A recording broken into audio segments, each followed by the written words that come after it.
अस्सलाम वालेकुम वरहमतुल्लाहि वबरकातुहू। मुझे कहते हैं नाज़ो, आई होप कि आप लोग सब ठीक होंगे। अल्हम्दुलिल्लाह मैं भी ठीक ठाक हूँ। अल्लाह ताला हमें दुनिया और आखिरत दोनों जहानों की खुशियाँ अदा करे। इसी दुआ के साथ आगे बढ़ती हूँ। वेलकम करती हूँ आप सबको अपनी न्यू ब्रांड रेसिपी में। मैं यहाँ बनाने जा रही हूँ चिकन बिरयानी। तो ये जी है मेरी चिकन बिरयानी की लुक। तो सबसे पहले हम इंग्रेडिएंट्स की बात कर लेते हैं। यहाँ मैंने चिकन लिया फ्रेश, और इसकी सारी जो है डिटेल डिस्क्रिप्शन में मौजूद है। ये शॉर्ट वीडियो होती है, इसमें इतना एक्सप्लेन नहीं कर सकती मैं। तो उसके साथ मैंने बाकी मसाले लिए हैं, और चिकन का पैकेट मसाला भी बाज़ार वाला थोड़ा सा टेस्ट को इन्हेंस करने के लिए मैं ऐड करूँगी। यहाँ मैंने ले लिया पतीला, इसके अंदर मैंने ऑयल ऐड किया, और साथ में मैंने प्याज ऐड किए हैं। और ये सारे प्याज में इसमें ऐड नहीं डालूँगी। इसमें से थोड़े से प्याज निकाल के थोड़े से ब्राउन से करके मैं गार्निश के लिए रख लूँगी, ठीक है। यहाँ मेरे प्याज जो है वो थोड़े ब्राउन हो चुके हैं, और थोड़े से मैंने रख दिए, इसके अंदर पानी डाल दिया है। तो अभी इसमें मसाला, जिसमें लहसुन, अदरक, कुटी हुई मिर्च और कुटा हुआ धनिया, वो मैंने इसके अंदर ऐड कर दिया है। थोड़ा सा गरम मसाला, ठीक है। और दड़ा मिर्च मैं अक्सर ये यूज़ करती हूँ, वही मैंने इस्तेमाल किया है, यानी कि फ्लेक्स चिल्ली और सूखा धनिया।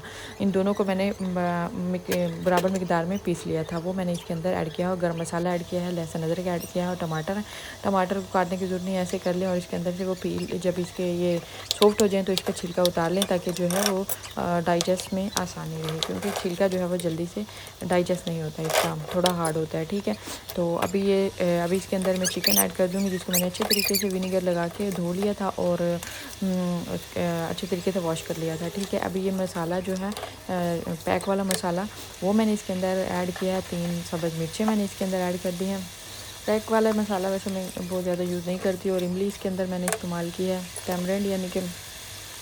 और ये नमक मैंने इसके अंदर ऐड कर दिया है। ये देखें, अभी ये चिकन रेडी हो चुका है। चलिए हम चेक कर लेते हैं कि कैसा रेडी हो। ये देखें, बिल्कुल सॉफ्ट और अच्छे तरीके से रेडी हो चुका है, कुक हो चुका है, वेल कुक हो चुका है। और यहाँ मैंने बॉयल चावल पहले से बॉयल करके रख लिए थे, इससे पहले बनाने से पहले मैंने बॉयल करके रख लिए थे। और अभी ये देखें, मैंने इसी तरह, कोई ज़रूरत नहीं है तय लगाने की, ये ट्रिक है। इसको डाल के ऊपर से थोड़ा सा फिर दोबारा डाल दें 2 दफ़ा, और ईज़िली ये बन जाती है। तो इसमें कोई डिफ़िकल्टी नहीं है। उसको दूसरे उसमें डालो बर्तन में, फिर तय लगाओ, नहीं, इससे भी बहुत अच्छी बन जाती है बिरयानी। आप भी इसे घर में बना के देखिए, तो ये बहुत अच्छी बनेगी। ये जी, मैंने इसको दम पे लगा दिया है। अभी ये मैं इसको जो है स्मॉल वाले स्टोव पे कर दूँगी, ताकि नीचे चावल लगे ना और अच्छे तरीके से गल जाएँ, ठीक है। अभी ये रेडी हो चुके हैं। आई होप कि आपको मेरी रेसिपी पसंद आई। अगर पसंद आई तो शेयर कीजिए, लाइक कीजिएगा, कमेंट कीजिएगा। मिलूँगी मैं आपको नेक्स्ट रेसिपी में। दुआओं की दरख्वास्त है। अस्सलाम वालेकुम वरहमतुल्लाहि वबरकातुहू।